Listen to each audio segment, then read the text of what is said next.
Find out किया, ये इसका आंसर है। ये तीनों हमें कॉमन मल्टीपल्स मिल गया। आज हम इस वीडियो पे सीखने वाले हैं how to find common multiple. Common multiple कैसे फाइंड आउट करते हैं या फिर कॉमन मल्टीपल कैसे निकालते हैं, आज हम इस वीडियो पे वो सीखेंगे। वीडियो को लास्ट तक देखिएगा, तभी आपको अच्छे से समझ में आएगा। और चैनल को सब्सक्राइब जरूर कीजिएगा। यहाँ पे मैं दो नंबर ले लेती हूँ, 12 एंड 20, और इन दोनों नंबर का हम कॉमन मल्टीपल फाइंड आउट करेंगे। फर्स्ट स्टेप पे ये होगा कि 12 का कॉमन मल्टीपल कौन सा है, कौन कौन सा है। फिर नेक्स्ट स्टेप पे ये होगा कि 20 का कॉमन मल्टीपल्स कौन कौन सा है, और उन दोनों में से जितना भी मल्टीपल्स आएगा उनमें से कॉमन मल्टीपल हम निकालेंगे, यानी कि दोनों नंबर पे जो भी कॉमन होगा वो हम निकालेंगे। चलिए स्टार्ट करते हैं। अभी क्वेश्चन ये आएगा कि मल्टीपल कैसे निकालेंगे।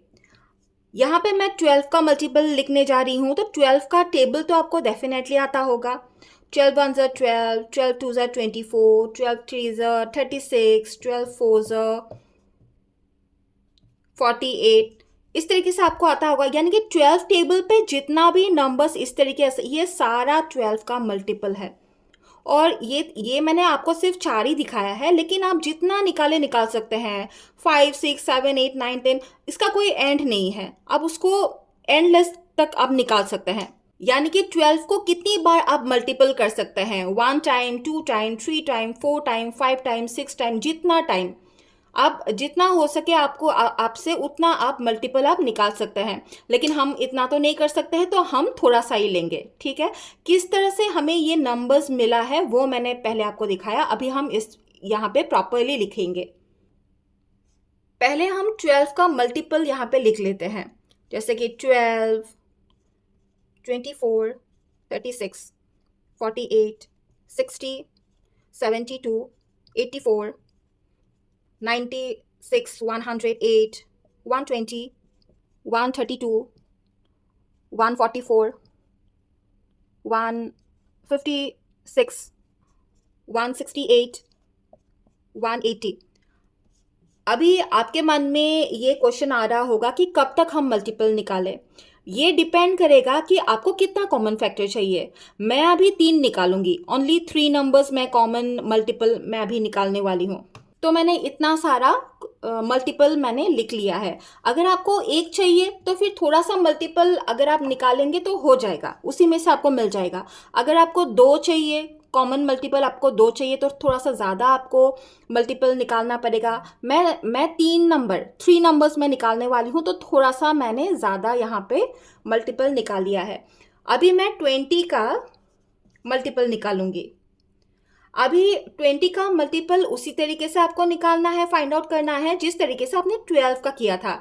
जैसे कि 21 ज़ा 20 होता है, 22 ज़ा 40, 23 ज़ा 60, 24 ज़ा 80, देन 100, 120, 140, 160, 180। ओके, तो ये आ गया हमारा 12 का मल्टीपल, और ये है 20 का मल्टीपल। और इन दोनों मल्टीपल्स का, इन जितना भी नंबर्स आपको दिख रहा है, इसमें से जो कॉमन मल्टीपल होगा वही इसका आंसर होगा। हमें क्या आंसर निकालना है कि 12 एंड 20 का कॉमन मल्टीपल क्या है। और इस चीज को हम यहाँ पे लिख सकते हैं, therefore the common multiples of 12 and 20 are. यहाँ पे कॉमन मल्टीपल क्या क्या मिला है वो मैं अभी आपको दिखाने वाली हूँ। जैसे कि हमें मिला, देखिए 12 यहाँ पे कहीं भी नहीं है, 24 नहीं है, 36 नहीं है। इसी तरीके से अगर हम ढूंढेंगे तो हमें मिल जाएगा 60 यहाँ भी अवेलेबल है और यहाँ भी, यानी कि 60 कॉमन फैक्टर है, तो हम यहाँ पे लिख सकते हैं। देन अभी आप देखेंगे कौन सा, 120 इन दोनों में है, इस पे भी है, इस पे भी है, तो 120 हम लिख सकते हैं। अभी और एक लिख लेते हैं, जैसे कि 180 भी है, 180। मुझे 3 चाहिए था कॉमन मल्टीपल, इसलिए 3 मैंने फाइंड आउट किया, ये इसका आंसर है। ये तीनों हमें कॉमन मल्टीपल्स मिल गया 12 एंड 20 का। तो उसी तरीके से अगर आपको ज़्यादा मल्टीपल चाहिए, कॉमन मल्टीपल चाहिए, 4, 5, 6, 7, तो प्रोसेस तो एक ही होगा, प्रोसेस सेम रहेगा, बस आपको थोड़ा सा ज़्यादा करना पड़ेगा। आई होप आपको समझ में आ गया होगा। अगर आपको समझ में आया है तो फिर आप चैनल को सब्सक्राइब करके लाइक ज़रूर कीजिएगा। Thank you so much.